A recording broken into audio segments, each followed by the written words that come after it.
Ce n'est pas un hasard si aujourd'hui, elle coïncide avec la Journée internationale de la francophonie. Je vous adresse les félicitations les plus chaleureuses pour l'excellente initiative d'édification à Foundiougne d'une maison d'idées dédiée aux différents arts. Choix du lieu d'implantation ne pouvait être plus judicieux. Foundiougne, terre d'ouverture et d'accueil, terre d'histoire et de brassage culturel, terre d'opportunités économiques.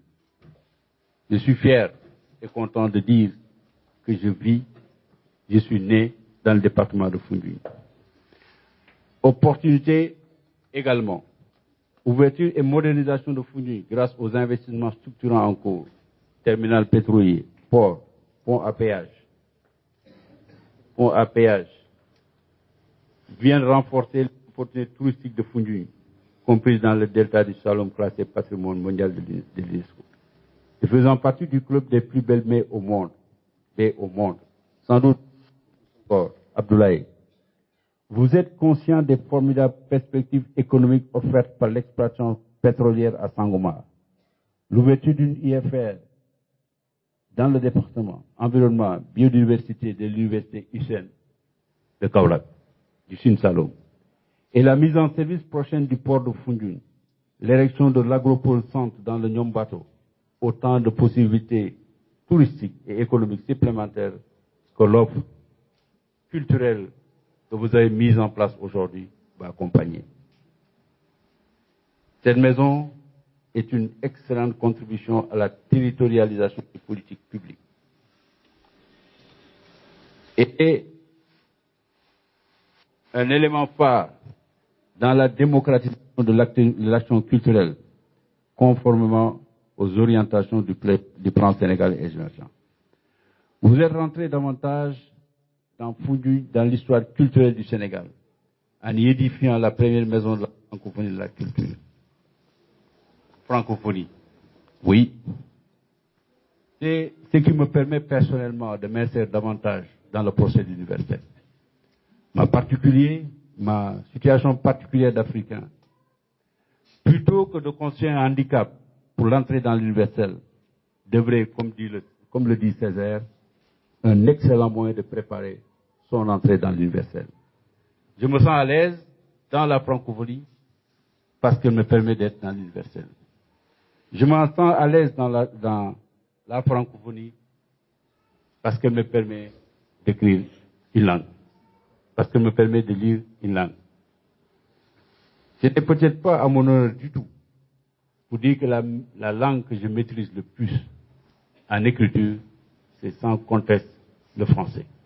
Voilà pourquoi j'aime davantage le français. Racine. En lieu et place de l'enrichissement matériel, vous avez choisi d'investir dans la recherche et la construction du savoir. Cela ne surprend guère. Pour qui connaît Racine? La diversité de l'Assemblée réunie ici pour une cause qui appartient à tous, la cause de la culture.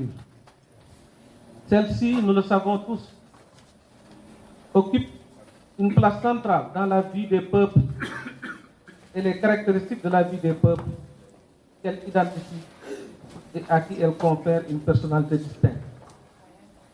C'est donc pour moi un grand honneur et un grand plaisir de représenter M. Abdoulaye Diop, ministre de la Culture et de la Communication, par ailleurs, et qui vous adresse à tous ces salutations distinguées, en même temps que ces regrets de manquer une telle occasion de communion.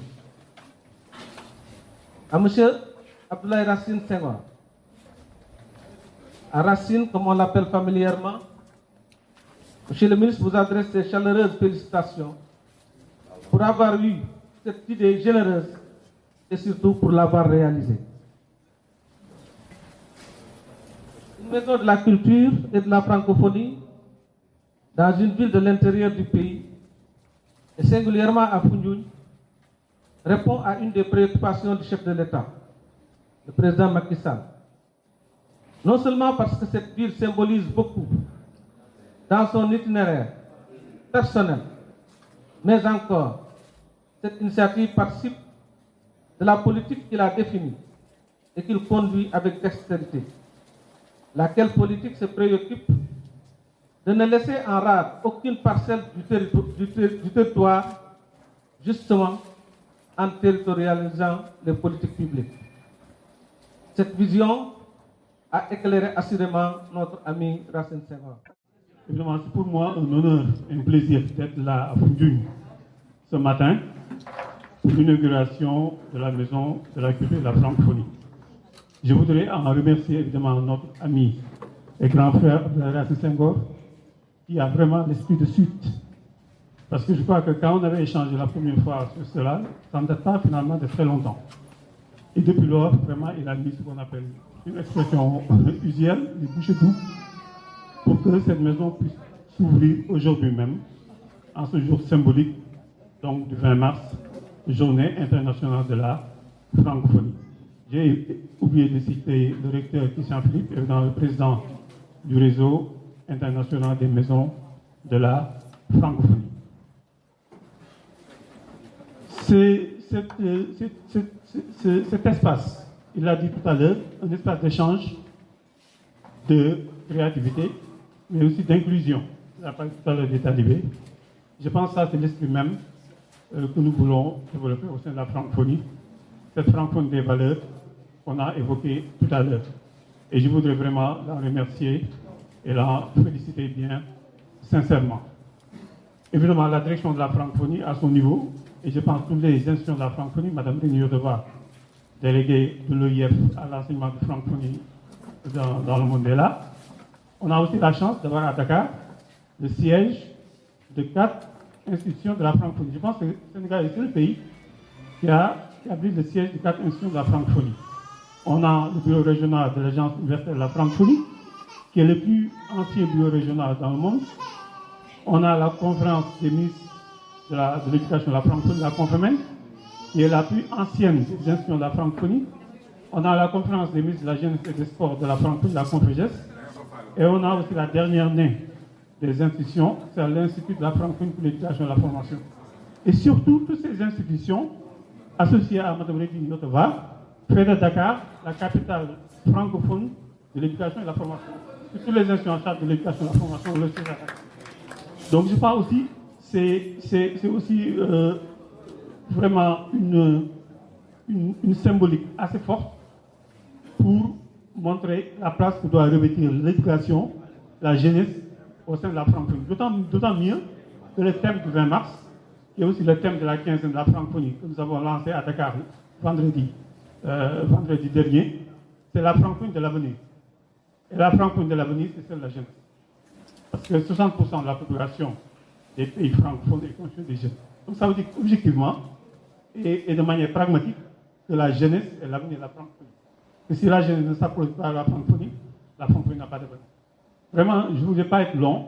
Je voudrais remercier toutes les autorités en invitant la population de Foundiougne, notamment les jeunes, à s'approprier cette maison-là, qui est effectivement la leur. Évidemment, nous, à notre niveau, on fera tout ce qu'on pourra avec les artistes, avec les écrivains, avec les enseignants, pour faire vivre à notre niveau cette maison de la francophonie. En commençant d'ailleurs, je vais l'annoncer, le 28 mars prochain, il y aura ici une activité, monsieur l'inspecteur d'académie, une activité l'ami littéraire que nous allons... Et le 20 mars. Alors pourquoi fête-t-on la francophonie le 20 mars? Parce que le français que nous avons en partage, le français rassemble à travers tous les continents. Que le français soit notre langue maternelle, que ce soit notre langue officielle, que ce soit une seconde ou une troisième langue vivante, le français, comme d'autres grandes langues dans le monde, est parlé partout. Mais aussi parce que la francophonie, cela a été rappelé, ce sont des valeurs. La francophonie, elle défend depuis toujours la diversité culturelle et linguistique, le multilinguisme. Et quel plus beau symbole que ce moment que nous partageons où successivement nos deux langues sont utilisées par les uns et par les autres. La francophonie, c'est, outre la diversité qu'elle prône, c'est des valeurs comme la paix, bien sûr, c'est important en ce moment, la solidarité, tous les droits fondamentaux. Donc, je crois que cela mérite une journée internationale comme celle du 20 mars. Alors, pourquoi des maisons des francophonies? Parce que, au-delà de l'action utile pour développer la francophonie, des gouvernements, de l'Organisation internationale de la francophonie et de ses opérateurs, je suis persuadé qu'il faut mobiliser la société civile. Rien n'existe si nos concitoyens ne partagent pas la même idée. Donc, l'idée des maisons, c'est de rassembler sur un territoire donné toutes celles et ceux, associations, institutions, personnes physiques, qui, d'une manière ou d'une autre, souhaitent promouvoir la francophonie et ses valeurs. Et je crois que on peut à ce moment-là avoir toutes sortes d'activités, comme le démontre cette maison ici à Fondiou. Et pourquoi un réseau international des maisons des francophonies? D'ailleurs, nous parlons de plus en plus souvent entre nous des maisons des Fondiou. Et vous comprenez mon émotion de me trouver aujourd'hui parmi vous. Donc, je suis Rémi Otova, déléguée à l'enseignement du français dans le monde bulgare, qui travaille depuis 10 ans à la francophonie. Vous savez que ce 20 mars, notre secrétaire général, son Excellence Louis Mushikiwabo, a voulu le placer sous le thème « La francophonie de l'avenir ». Et l'avenir de la francophonie, c'est notre jeunesse dans l'espace francophone sur 5 continents.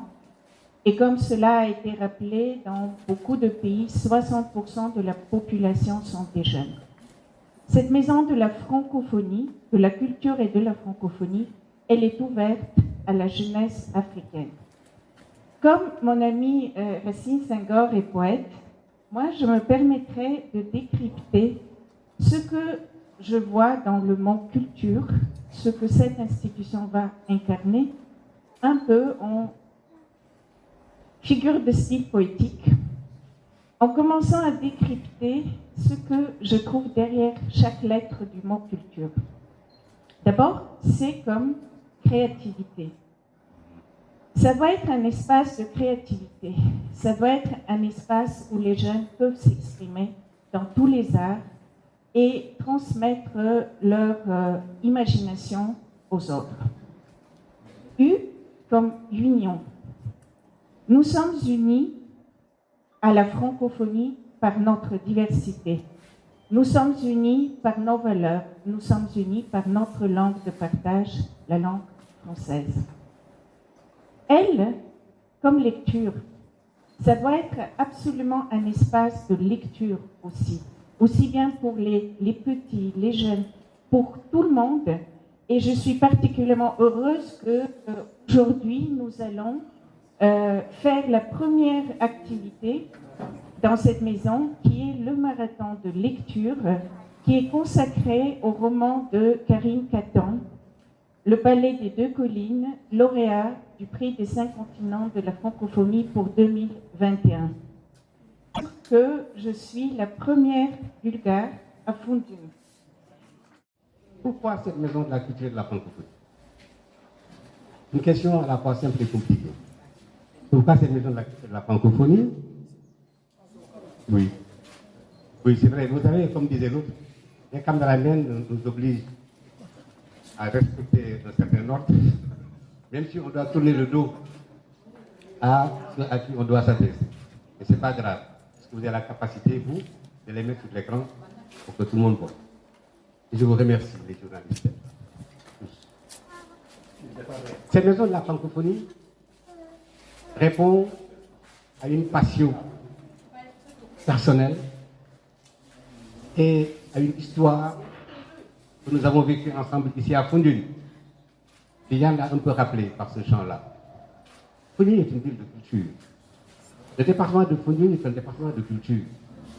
Le Sénégal est un pays de culture. Et je pense qu'à Fondiou, nous avons un creuset extraordinaire. Ce n'est pas pour rien qu'il y a Lagandong. Ce n'est pas pour rien. Ce n'est pas pour rien que le roi de Pangol, Lagandong, roi de Ndorong, et que pour ça, il rayonne sur le monde entier, sur tous les peuples de l'eau, de l'Afrique, du Sénégal, de l'Afrique et du monde. J'ai vu dans les activités des Noirs du Brésil des formes de réaction, de comportement et de savoir-faire qui sont l'émanation de ce que nous avons ici.